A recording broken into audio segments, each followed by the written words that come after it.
Welcome to the WalterFootball.com podcast. This is episode 319. We're talking about the Carson Wentz trade that happened a week ago. Also, the Deshaun Watson trade rumors that happened, and some other quarterback stories like the Dak Prescott potential contract that's going to happen, or free agent or franchise tag. Joined once again by Jacob Kamiker from NBC Sports Boston. Jacob, how are you?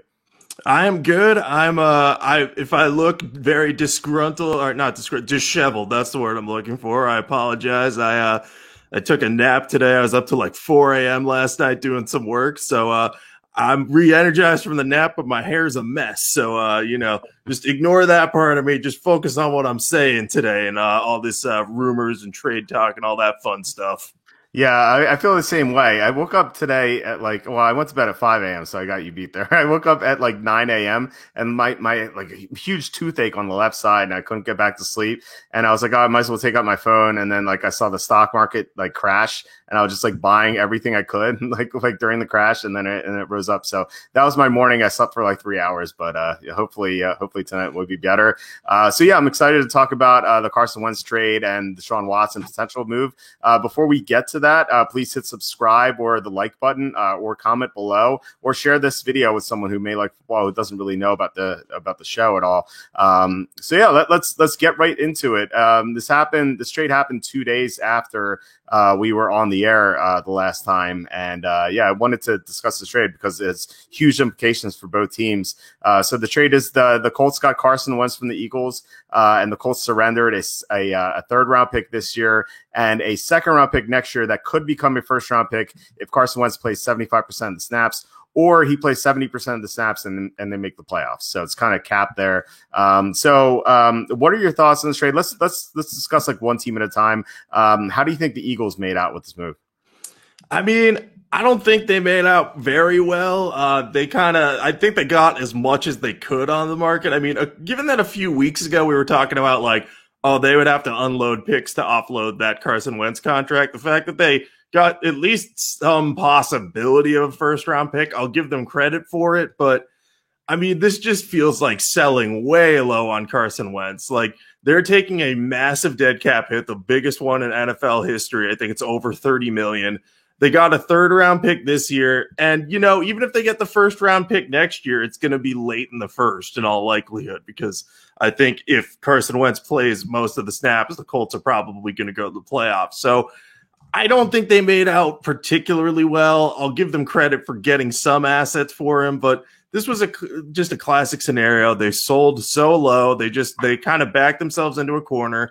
They gave him a contract that he played so badly. They just had to get rid of him, and they drafted Jalen Hurts. So it was like, they had they couldn't really reason with like, all right, we can give him one more chance to prove himself because Hurts proved to be better than him last year. So I think from an organizational standpoint, they just botched this whole situation. But the return they got for him, considering that he led the league in interceptions last year and really looked terrible, I don't think it's the worst thing in the world. I think the larger issue is how this whole 2-year process panned out. Yeah, so I talked about the stock market earlier, and the old adage is buy low, sell high. The Eagles sold at the absolute lowest. I was talking to my friend Dave, and he said, the Eagles, they got, instead of getting 50 cents on the dollar, they got a penny on the dollar. And I'm like, this penny was encased in a wad of gum that you found on the street and you don't even want it at all. That's how it felt about the trade. And I know that Carson Wentz was just awful last year. He had the same stats as Drew Lock, and that's all you need to know about how his year went. But that was his only bad year of his career, if you think about it, not counting the 2018 season where he missed most of those games. So in his rookie year, he did fine. He led the Eagles to 6 wins, which is way more than anyone thought. 2017, he was on track to win MVP before he suffered the knee injury. 2018, as I discussed, he wasn't really 100% because that knee injury happened late in the year. And then 2019, he led his team to the playoffs, even though he was missing most of his players. The offensive line was in shambles. His top receiver that year, late in the year, was Greg Ward.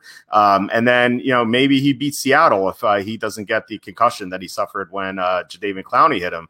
So 2020 was like I said, he was utterly like terrible, but that was his only bad year. And I think that, if I were the Eagles, I would have just kind of waited and just like seen if he could improve from that, because you never know. Like there might have been some things behind the scenes where like who knows, maybe he has something tragic happen in his life. Like maybe something that was really distracting him. I know he became a father for the first time, so maybe he was just so tired from that. So like anything really could have happened. And I really think that he would have rebounded, because for 4 out of 5 years, he played really well, and he just had this horrible stinker. And I think he could be excused for that. So I think the Eagles, they just sold at the absolute lowest. And I think they should, grade wise on the site, I think they should be punished for that. So I gave him, I initially gave him an F. I bumped it up to a D- once I kind of read the trade in detail, but I still think it was terrible. Yeah, I'm like slightly higher on it than you. But it's still in the D range. Like I might give them a D plus, just because they got more than I thought they could for Carson Wentz after last year. And everything you say rings true. Like Carson Wentz was phenomenal just a few years back. Like I thought he was a shoo-in for MVP, and then he suffered that injury. He got the Eagles to the playoffs, and last year, like, everything around him fell apart. That offensive line was missing at one point. I think their 7 best offensive linemen, which is just mind blowing here. Like they were missing everyone who would have been active on game day for the first week of the season if they had a full complement of healthy players. So that really impacted him. His receiving core was terrible because the Eagles, they had some like veterans in there that hadn't been playing well. Sean Jackson and Alshon Jeffrey looked washed up when they got on the field. And then, Jalen Reagor didn't prove to be anything special as a rookie.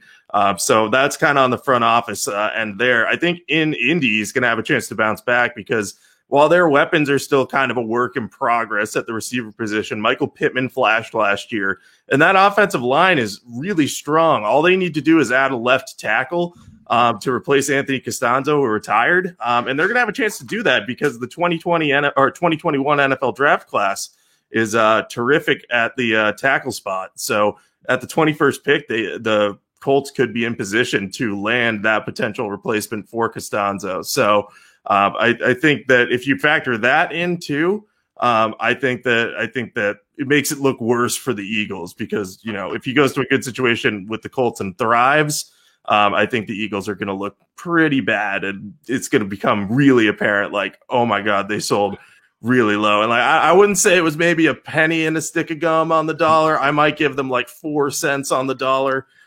So, still pretty bad. 4 cents in that gum, maybe we could compromise. I think that we could do that. So I was looking at my phone because we had this question: how did Kenny feel about the Wentz trade? I wanted to discuss the trade with Kenny, but he had some work conflicts, so he couldn't do it. And I wanted to read this. He said, I will say this, the trade was expected. No one is surprised, but it's still sad. So Kenny is upset right now. I don't think anyone in Philadelphia likes this trade very much.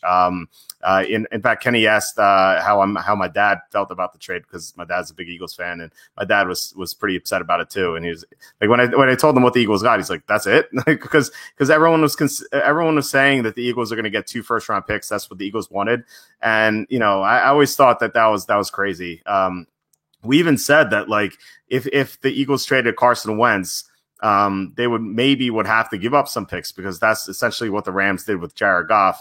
Obviously, like, Wentz has had more success than Goff, even though they both kind of led their teams to a Super Bowl. Like, at least Wentz had a great year, and Goff was kind of carried by his team. So, like I said, it was penny on the dollar or 4 pennies on the dollar. Either way, the Eagles just definitely lost this trade.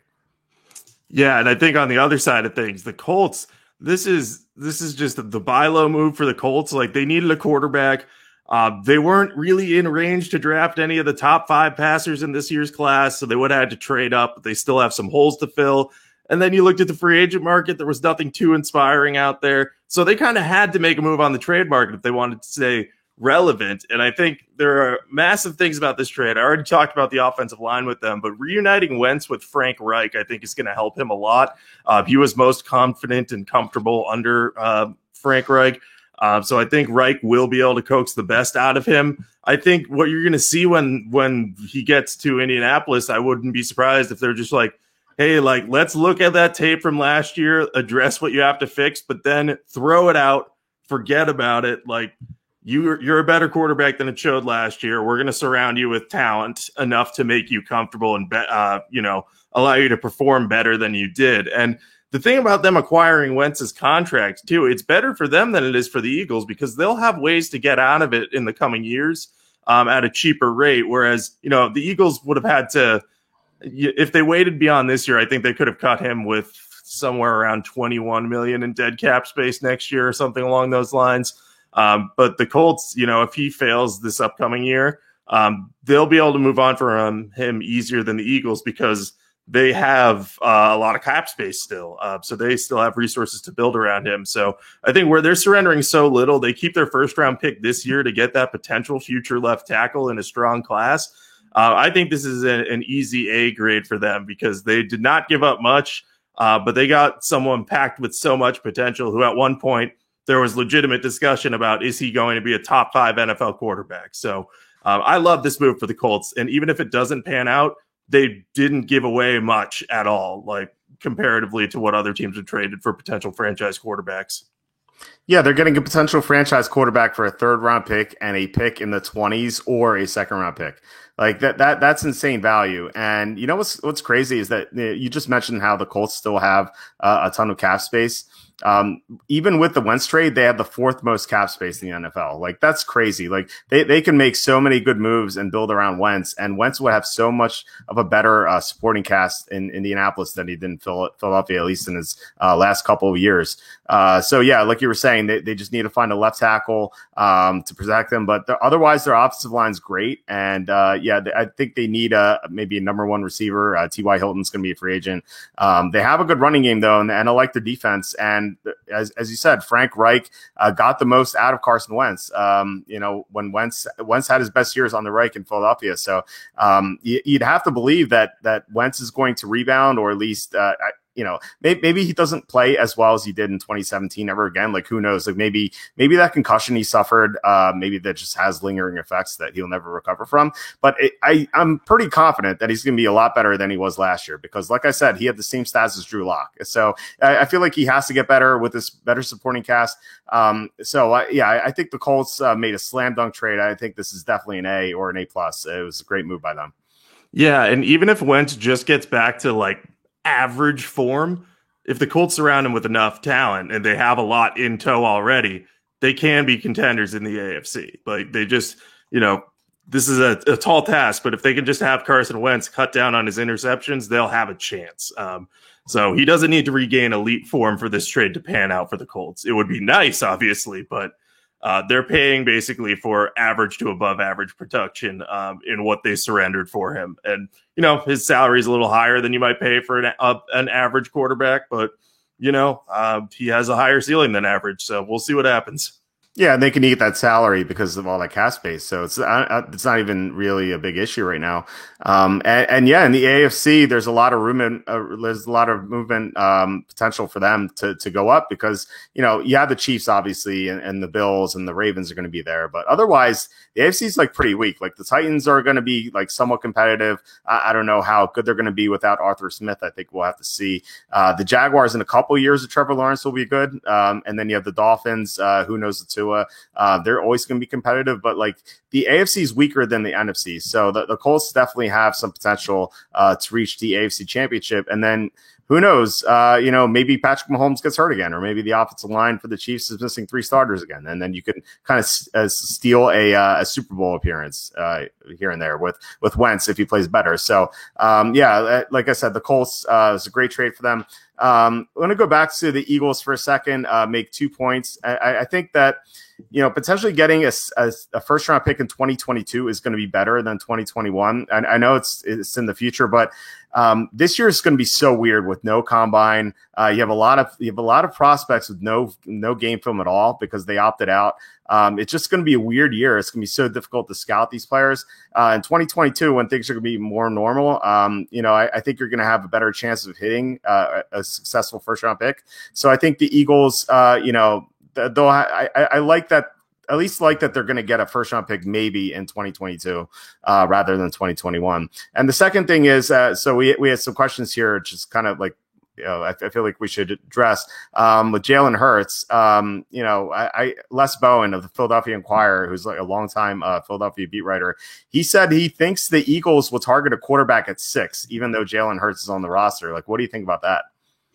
I think that's really weird. Why would you take Jalen Hurts in the second round if a year later you're just going to give up on him? Like, I know it's a strong quarterback class, and if they fall in love with the prospect, sure, go for it. I'd be for it. But at the same time, that Jalen Hurts pick just still is like, it just looks so weird at the time. It's one of the reasons that Carson Wentz is gone now. If I was Philly, I would just take the best player available. Now, if that's a quarterback, sure, go for it. But, if you end up in a scenario, and I think this is certainly a possibility, where Trey Lance and Mac Jones are the two best quarterbacks on the board, are you really going to be able to confidently say, like, Trey Lance is ready to go after he played one game last season because North Dakota State canceled their season? I don't know. Or rather, they're playing in the spring, I think, or they're trying to play in the spring. They didn't cancel their season outright. They postponed it. But I just think, why would you just go back to the well and draft one immediately when you gave Jalen Hurts only 4 games to prove himself? And he didn't look that bad. Like, I don't think he looked great, but he had that nice game against the Saints his first time out. He made some plays against the Packers when he relieved Wentz in that game. So I would be more willing to give him a chance and just add a big-time number 1 pass catcher, whether that's Devontae Smith, Jamar Chase, Kyle Pitts, whoever's on the board there. Just add them and see what Hurts can do with them. And then, to your point, look in 2022, if Hurts doesn't work out, you're going to be drafting high and you'll have a chance at the quarterback then. Yeah, so my theory is that, we saw that with Nate Sudfeld in week 17, the Eagles just said they wanted to take a look at Nate Sudfeld. Maybe they just wanted to take a look at Jalen Hurts and use their second round pick on Jalen Hurts to take a look at him. And maybe they're going to take a look at a quarterback at number 6 overall. So maybe that's what the Eagles are going for. It's still mind boggling to me. Like Kenny and I had a video posted during the draft of how bad that pick was. And it was still like atrocious. But Hurts played better than I thought he would. Like like you said, he had some bright moments. So I think that I would give him 1 year to prove himself, and then like you said, if he sucks, then in 2022 there are several quarterbacks who can go in the first round, and potentially you might have 2 first round picks. So you can take a quarterback with your pick, and then with Indianapolis' pick, you can draft an offensive lineman or a receiver and kind of build around that new quarterback. So it doesn't make any sense to me unless Justin Fields or Zach Wilson falls to 6, which I don't see happening. Like, are you really going to spend the 6th overall pick on Trey Lance or Mac Jones? Like, that just seems terrible. I think that would be like even worse than the Jalen Hurts pick, if that's even possible. So I don't like it at all. Tony says Kyle Pitts is the guy for Philly. If he's even there, Charlie Campbell has Kyle Pitts going number 2 to the Jets. So Kyle Pitts may not be there. I have the Eagles taking him in my mock draft, but there's a chance that Miami could take, maybe not Miami, but Cincinnati at 5 could take him as well. So I'd say it's like maybe 50-50 for Kyle Pitts to get there, but he would definitely be better than a quarterback pick at number 6. Yeah, I'm a big Kyle Pitts guy. I think he's from the Philadelphia area too, so that would be a plus. Yeah, for sure. So we have this question, Deshaun to the Panthers, and that's what we're going to discuss next.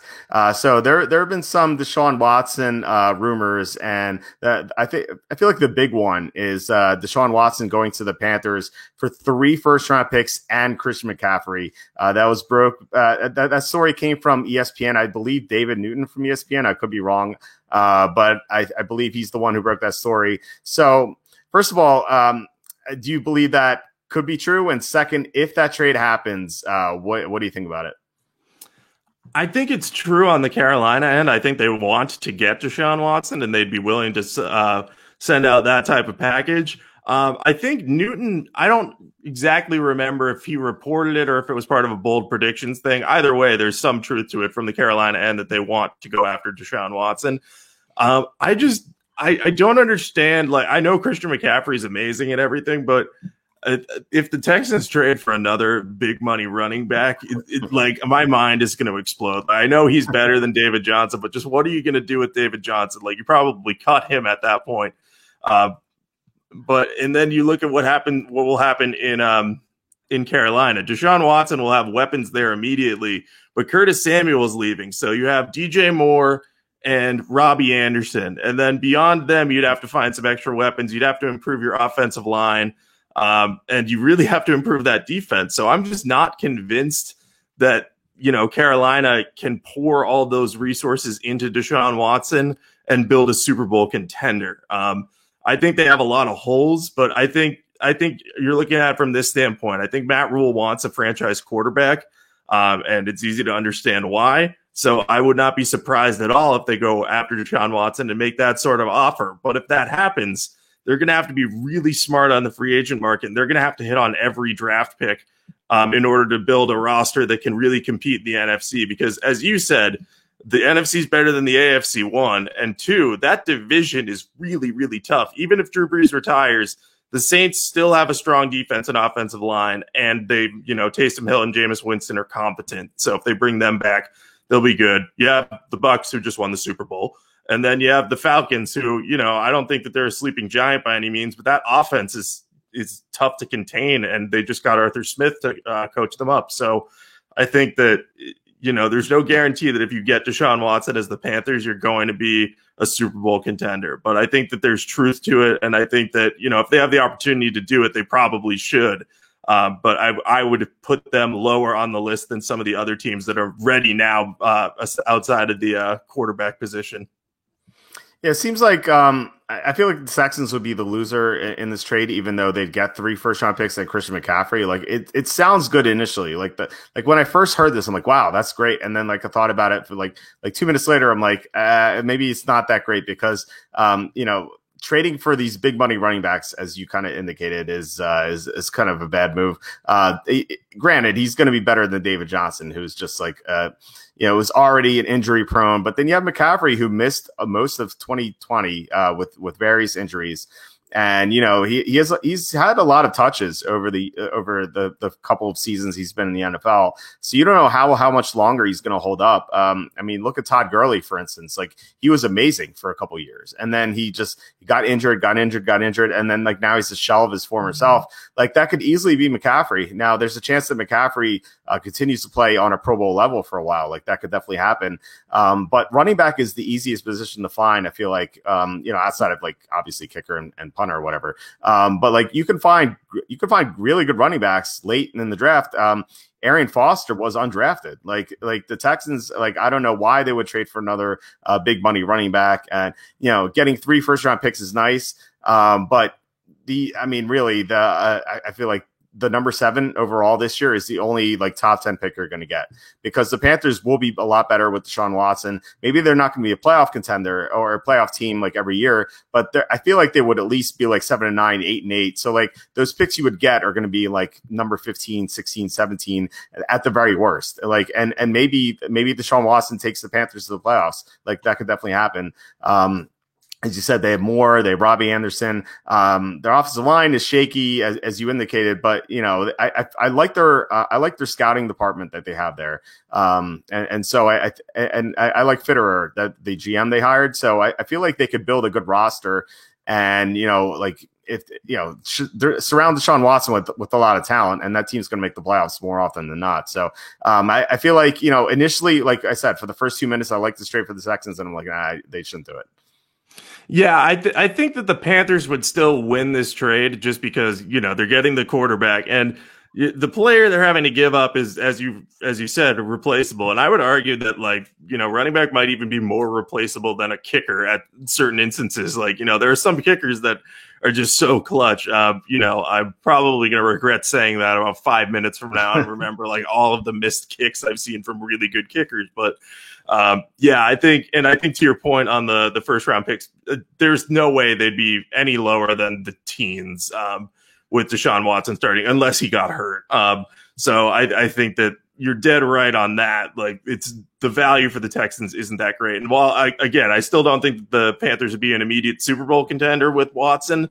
But if they gradually build up and are able to do it with that scouting department, which you're confident in, and I like the Seahawks scouting department. That's where Fitterer came from, right? Yeah. Was he with the Seahawks? Yeah. Yep. So I like that hire a lot there. And Rule seems to be a good motivator at the very least. Like, he had the Panthers playing pretty hard all of last year. So I think with a better quarterback, they'll have a shot at the playoffs. So it's not a great trade for the Texans. But I would still be a little wary of it if I was the Panthers, just because they have a lot of other holes to fill. And I'd say that about a number of teams trading 3 first-round picks for a quarterback. Like, I think another good example is Washington football team. Like, they have some big holes to still fill, like, on their team. So I don't know if they should be ones to surrender that much for Deshaun Watson. Not that they're really in the conversation, but just another example. So if you're the Texans, and 3 first-round picks and McCaffrey is not going to be enough, like, what are you looking for to move Deshaun Watson? I think the 3 first-round picks is the most you're going to get in terms of first-round picks. So I would probably want 3 first-round picks, some sort of quarterback, whether it's one with upside or just a stopgap. Like, that just buys me I don't have to panic about a quarterback situation there. And then probably either some sort of day 2 pick, like round 2, round 3 pick, and then maybe another young player, just any position, because the Texans need help everywhere. So I know that sounds like a lot, but the talent level of Deshaun Watson is very high, and teams that are ready to win the Super Bowl now with an upgrade, they might be willing to pay that price. And I think that the Dolphins would stand out as one that could do that. Yeah, I think the Dolphins, because they have extra first-round picks, and the Jets as well.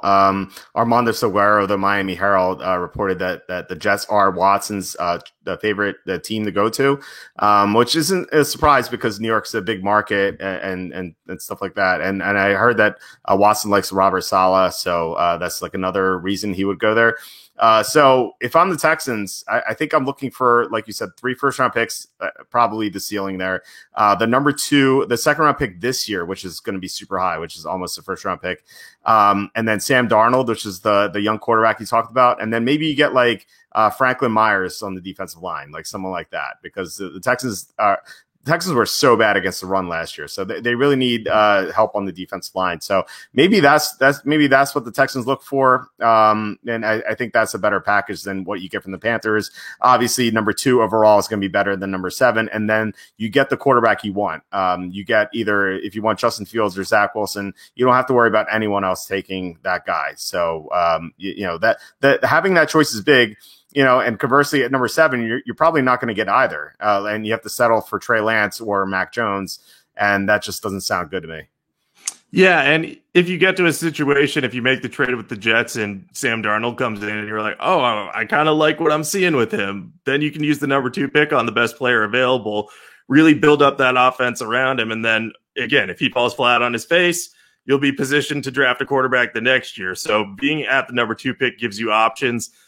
So I think they probably would prefer to trade with the Jets because, like you said, they get their choice of quarterbacks after Trevor Lawrence, or choice of players in general.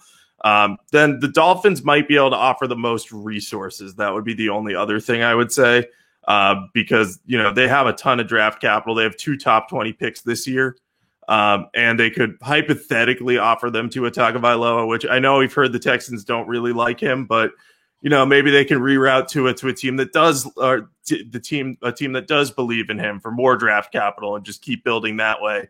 And Miami has a ton of talent on defense, so they could surrender one of their talented players there too. So I think both of those teams would make a lot of sense. And just to address, I know I said that the teams that are potential Super Bowl contenders that should only look to add Watson. I know the Jets don't look like that on paper, but they have so much cap space that if they trade for Watson, they can make a lot of big signings. Robert Saleh can go out and get some of his former 49ers to help shore up that defense. And they can add, some receivers in the draft. And their offensive line improved greatly last year. So I don't know if I'd call them a Super Bowl contender right off the bat, but, we talked about it. The AFC's weaker. And you just look at how much space the Jets have and resources to build around.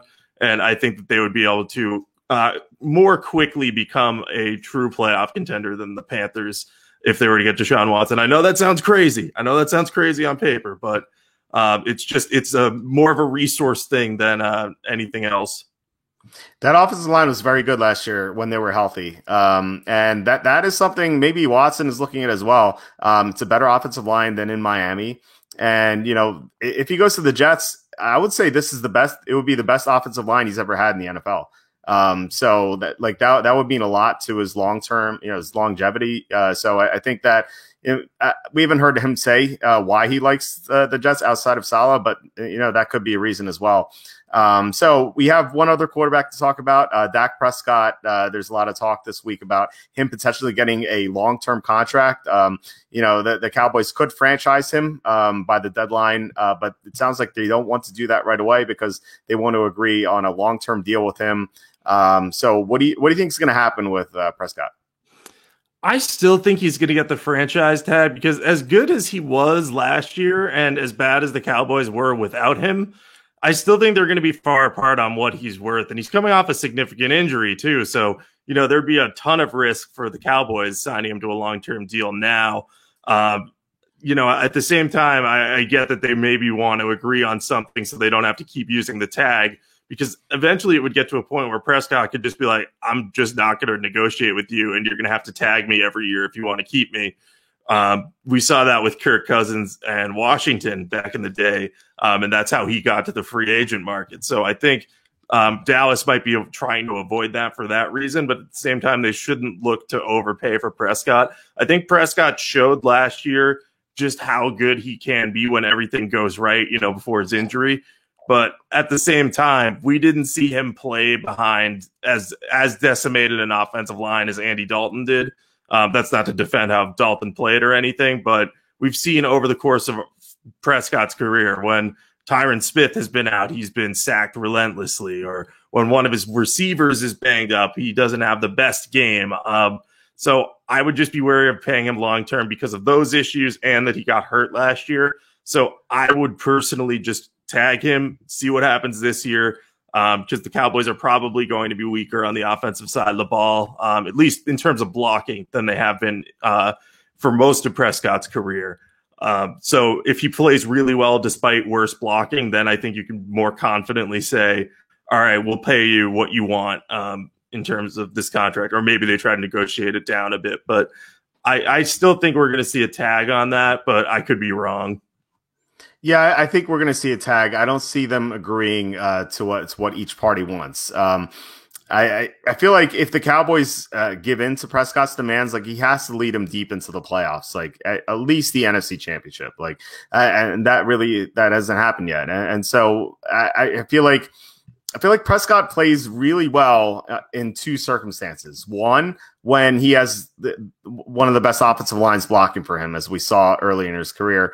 Or two, when he's way down, like he was against Atlanta and Cleveland, and he had to throw nonstop, and he threw for 500 yards, and like the stats look great, but not really, because he was way down, and part of the reason he was way down is because of turnovers.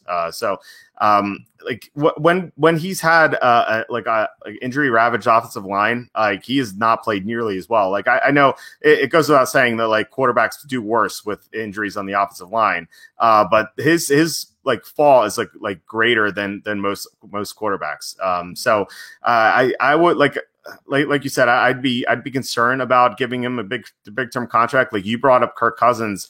And I feel like if the Cowboys give in to his demands, they'll become the Minnesota Vikings, basically. Like the Vikings gave Kirk Cousins so much money, and that worked for the first year. The first year, they're really good. And then after that, they just had to dismantle their roster just because Kirk Cousins is commanding so much money that they've had to cut some players. And Dallas would have to do the same, and it's going to be a franchise tag.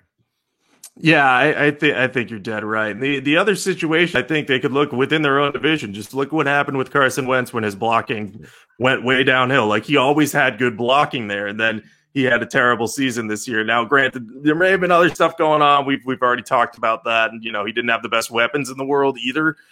So there's more to that. But all Dallas has to do for a cautionary tale is look at, all right, they paid Carson Wentz, and he was terrible behind a decimated offensive line. Is Dak Prescott playing, if Tyron Smith can't play anymore or just keeps regressing because of all the injuries he's had throughout his career or can't stay healthy, is he going to be able to play behind that? We don't know at this point. So the tag is the safer option.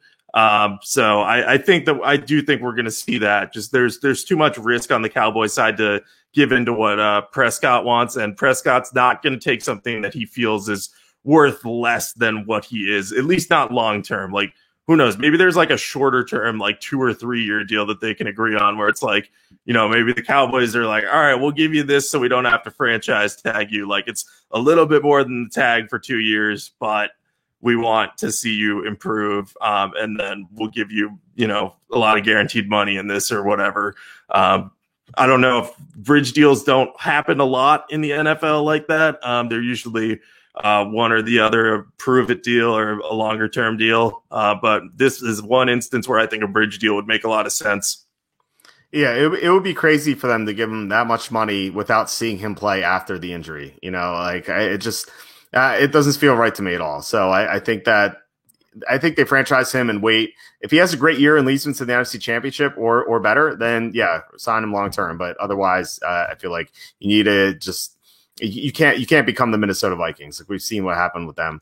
All right, so we have some questions here. Let's get to them. Rob asks, do you see anything in the JJ Watts of the Cardinals rumors beyond Hopkins wanting Watt to join him? Watt kind of tweeted out something cryptic today about a mitochondria. I don't know if you had any thoughts about what that was. I was trying to figure it out myself, and I couldn't come to a conclusion.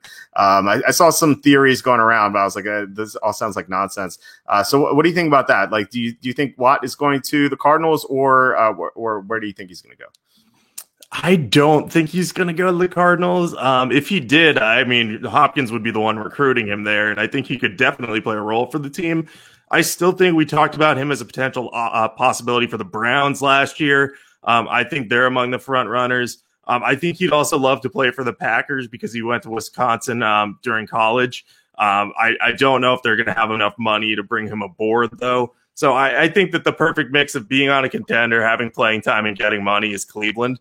But I do like his fit in Arizona. I'll say that at the very, very least. But we'll see what ends up happening there. But I haven't seen anything definitive that really lists the Cardinals being in the running. Just that Hopkins probably wants to reunite with him. Yeah, I mean, if he wants to win, I feel like he wants to win a Super Bowl. And the Cardinals are a good team. The problem is that they play in the toughest division in the NFL. So the Cardinals aren't even guaranteed to be in the playoffs. If he wants to win a Super Bowl, I think going to Tampa and playing with Tom Brady, if Shaq Barrett leaves, like, they're going to need a defensive end. So like, maybe the Buccaneers, I'm sure would be interested in that case, or going to the Chiefs. Like, the JJ Watt can't beat Patrick Mahomes, so why not join him? And the Chiefs could use another edge rusher. I don't know what the mitochondria thing was. I saw like. The French word for mitochondria is Michigan or something like that. And so he's going to go to Detroit, which sounded like, I don't even know if that's accurate. So I think people are just making a lot of stuff up today. I don't even know if it was a real clue. Like, it could have just been Watt just like messing around with people and like trying to get people to think about where he's going to go. So I don't know. I wouldn't read too much into that. Yeah. I saw one person, I think it was Andy Agar, tweeted that mitochondria produce ATP. One of the top players on the ATP circuit in tennis is Roger Federer. Aaron Rodgers is the quarterback of the Packers, so he's going to go to the Packers. That was the one I saw today. But I think Watt just might, he might have worked out and been like, oh, I'm going to tweet something about the mitochondria because it'll send people into a frenzy. And lo and behold, it did, because we're all beholden to whatever athletes who are on the market say on Twitter, and they know they can just mess with us. So I appreciate whatever he was doing, whether he just said something or was looking to mess with people. I am enjoying it. My theory is that he just likes science and he's just into mitochondria and he was just talking about it. So I don't think, like I said, I think it's kind of nonsense on his part. A question from Chris Henderson. Any thoughts right now on who wins the AFC South? The Colts with Wentz or the Titans? What do you think? I would go with the Colts. I thought the Colts were going to win last year and they barely weren't able to do it. That loss to the Jaguars in week 1, as we've talked about at length, many, many times, cost them the chance to do that. But I think this year they're going to be better off because, so long as Wentz can avoid turnovers, that team is really, really well prepared and stacked on at pretty much every position group. They have a strong roster overall. The Titans are all offense and no defense, and they lost their offensive coordinator. So we got to see how things shake out there. Is Ryan Tannehill going to do okay under this new offensive coordinator? Odds are he will probably be okay, and that Derrick Henry will still carry them. But I don't trust that defense, and I don't think one offseason is going to be able to fix that whole unit. Yeah, the Colts Jaguars game is fresh in my mind because as I do every offseason, I rewatched the previous year, and I'm like halfway through the week 1 games, and I watched the Colts Jaguars game recently. Here's like a trivia question for you. Let's see if you can come up with a good guess. Outside of the Chiefs Texans opening game, who was the first player to score a touchdown in 2020?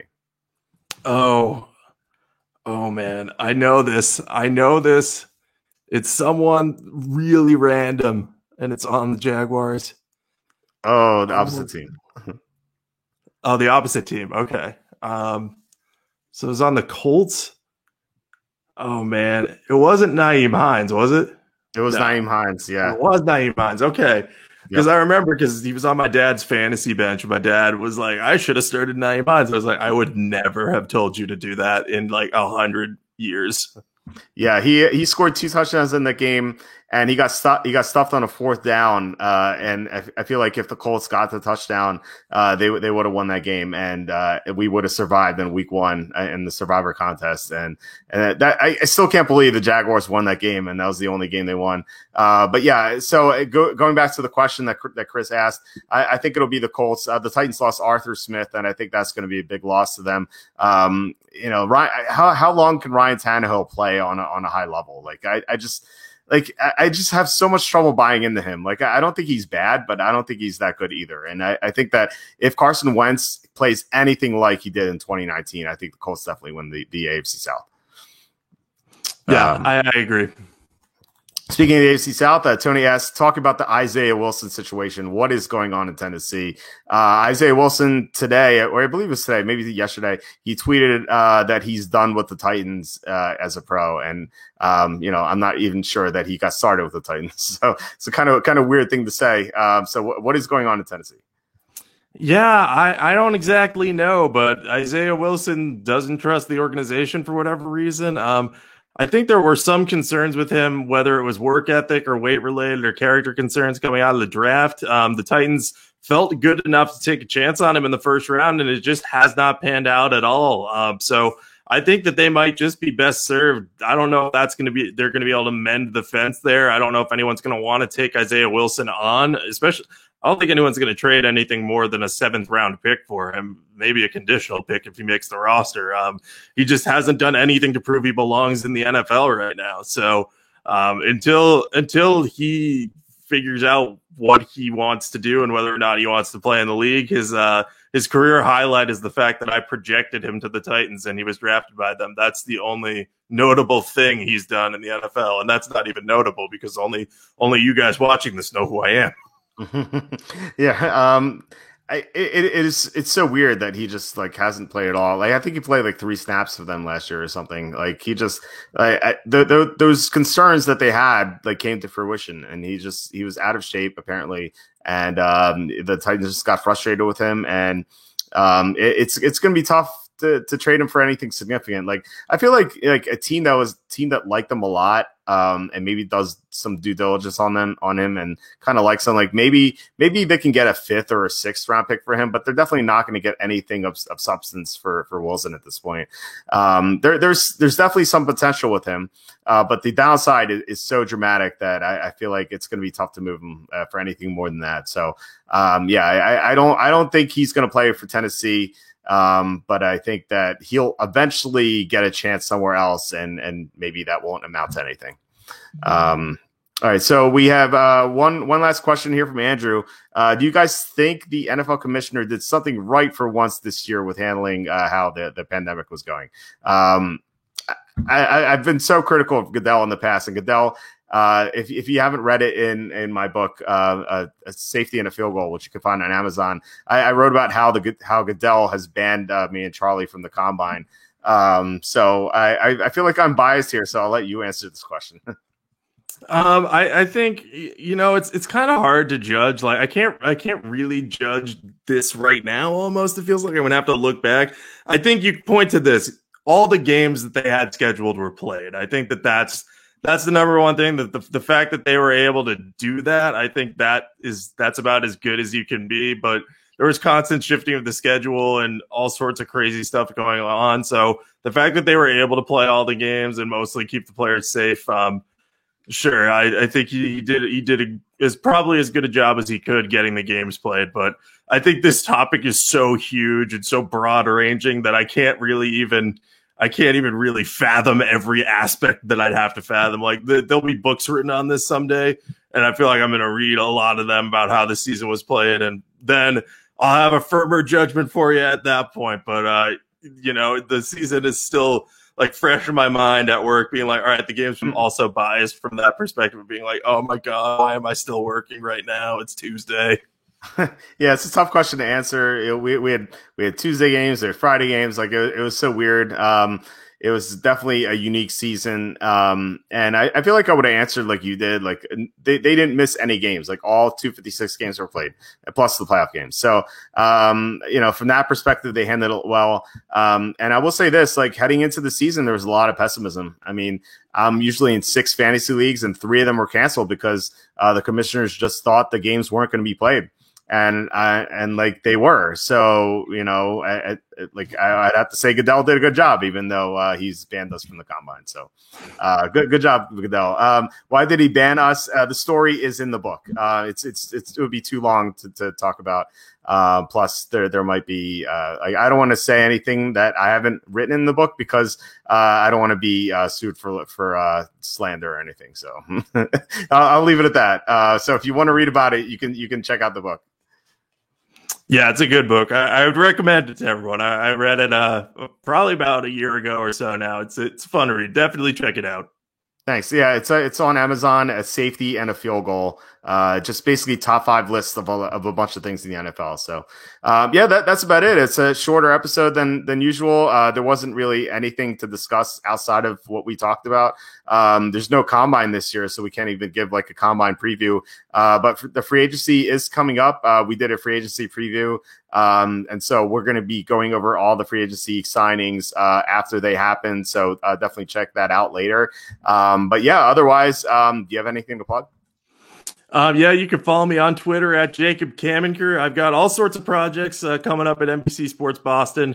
I think I'll be working on NFL free agent lists over there soon, so look out for those. I'm working over at NBC Northwest a little bit as well, so if you see any Seahawks content with my name on it, feel free to talk to me about that too. And then over at Rigo's Rag, we had a quarterback roundtable today.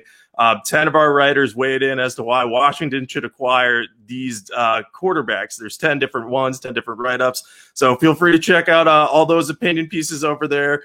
Feel free to roast me when you see who I picked, and go easy on everyone else over there, but feel free to come after me. So just follow me on Twitter at Jacob Kamenker, and let's keep enjoying this football off season. Nice. Actually, I'm curious now to hear who you recommended. So I'll be reading that after. So at walterfootball.com, we updated our 2021 NFL mock draft today. We're going to be updating a 2022 NFL mock draft later this week. We did our updated 2023 NFL mock draft last week. And Corey Long, who's our college recruiter writer, he's going to be giving me a list of players to use for a 2024 NFL mock draft at some point, maybe later this week. And then I don't know when that's going to be up, but it will be up in the near future. So definitely looking forward to that. Free agency grades are on the horizon. I'm going to be doing a free agency mock draft, which I do every year, which is a lot of fun. Tons of content. Plus Charlie Campbell has tons of draft content as well. A story today about Micah Parsons having character concerns and other issues. So maybe he drops in the NFL draft. We'll see. But yeah, otherwise, hit the like button, hit subscribe, or comment below. All that would be amazing. But yeah, I will talk to you next week. All right. Sounds good. Talk to you then.